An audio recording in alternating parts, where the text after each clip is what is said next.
warahmatullahi wabarakatuh. Halo teman-teman, kembali lagi bersama aku Anissa Fitria dengan NIM 2313352.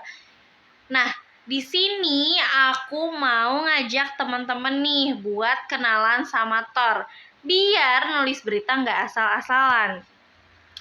Nah, sebelumnya pernah nggak sih teman-teman bingung mau mulai nulis dari mana? Mau nulis berita dari mana mulainya? Atau nulis artikel bingung mulainya dari mana? Nah, sebenarnya ada satu alat penting yang bisa banget bantu teman-teman biar nggak nulis asal-asalan. Namanya adalah TOR alias Term of Reference. TOR itu semacam peta atau jalan panduan buat wartawan loh teman-teman. Jadi sebelum turun ke lapangan atau mau nulis, kita udah tahu duluan nih apa yang mau diangkat, kenapa itu penting, siapa yang bakal diwawancara, sampai kapan berita ini harus diselesaikan. Jadi kerja kita lebih fokus dan terarah, betul gak sih teman-teman? Nah, terus kenapa sih TOR itu penting? Teman-teman tahu nggak kenapa TOR itu penting banget dalam penulisan berita maupun artikel? Karena TOR itu bisa yang pertama, ngasih arahan yang jelas. Kita tahu mau bahas apa, buat siapa, dan dari sudut pandang mana. Keren banget nggak sih TOR bisa ngasih kita arah biar tulisan kita ini terarah banget loh teman-teman. Terus yang kedua, bikin semua tim jadi satu pemahaman. Jadi nggak ada drama salah paham nih antara penulis, editor, dan narasumber. Keren banget nggak sih? Dengan adanya TOR ini bisa mempererat hubungan antara penulis, editor, dan narasumber.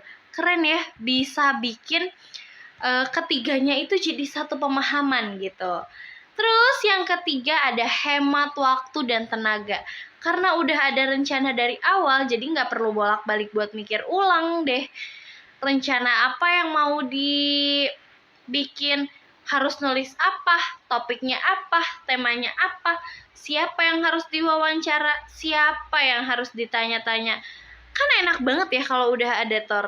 Terus selanjutnya bisa jadi alat evaluasi. Kita bisa cek nih, tulisan ini udah sesuai sama TOR belum ya? Keren banget nggak sih dengan adanya TOR ini? Bisa hemat waktu tadi, bisa mempererat hubungan, bisa mempersatukan pikiran, terus bisa jadi alat evaluasi juga. Wah, gila. Keren banget sih dengan adanya TOR ini, sangat amat membantu kita sebagai wartawan ya teman-teman. Nah, terus pertanyaan selanjutnya, gimana sih cara bikin TOR?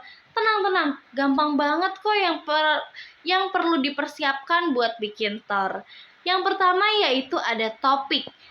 Nah, pertama kita harus menentukan tema besarnya. Terus yang kedua ada latar belakang. Kenapa sih topik ini penting banget buat diangkat? Kenapa sih topik ini penting banget untuk dibahas? Kan itu menjadi suatu hal yang sangat amat penting gitu ya. Kayak kita pasti bertanya-tanya, kenapa ya ngangkat isu ini? Kenapa ya ngangkat ini? Nah, dengan adanya latar belakang itu menjadi alasan kenapa kita mengangkat topik ini. Gitulah teman-teman. Terus selanjutnya ada angle atau sudut pandang yang mau kita tonjolkan. Kayak misalnya mau ngangkat berita dari sisi kanan, dari sisi kiri, dari sisi atas, dari sisi bawah. Itu semua tergantung sudut pandang. Nah, kita mau ngambil sudut pandang mana nih? Kanan, kiri, atas, maupun bawah. Itu kita persiapkan di dalam TOR loh teman-teman.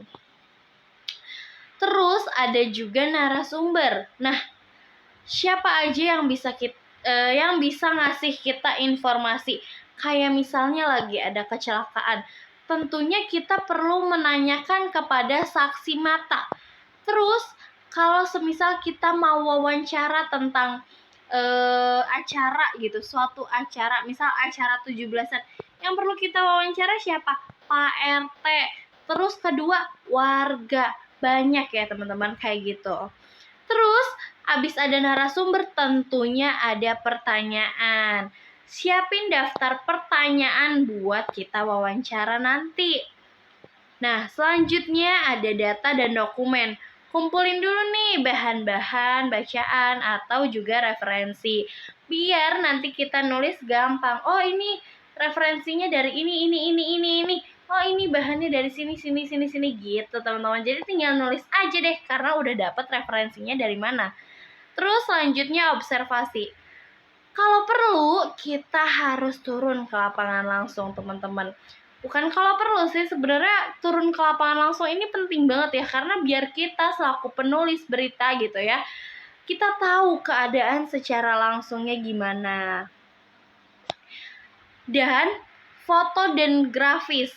Nah, kita juga perlu merencanakan nih visual yang mendukung tulisan kita. Kayak misalkan acara 17-an, tapi yang kita foto sungai, atau kan nggak nyambung.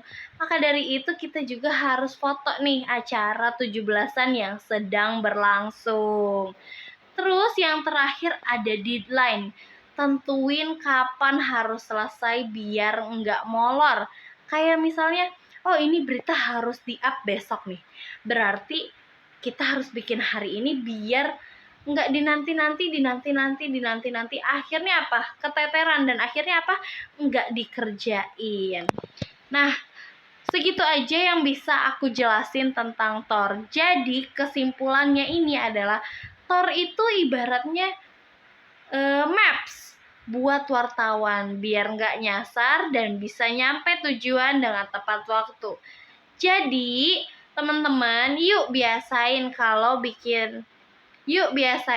kita harus bikin Thor sebelum nulis berita atau artikel, biar hasilnya nggak cuma oke, tapi juga berkualitas dan bisa dipercaya sama pembacanya.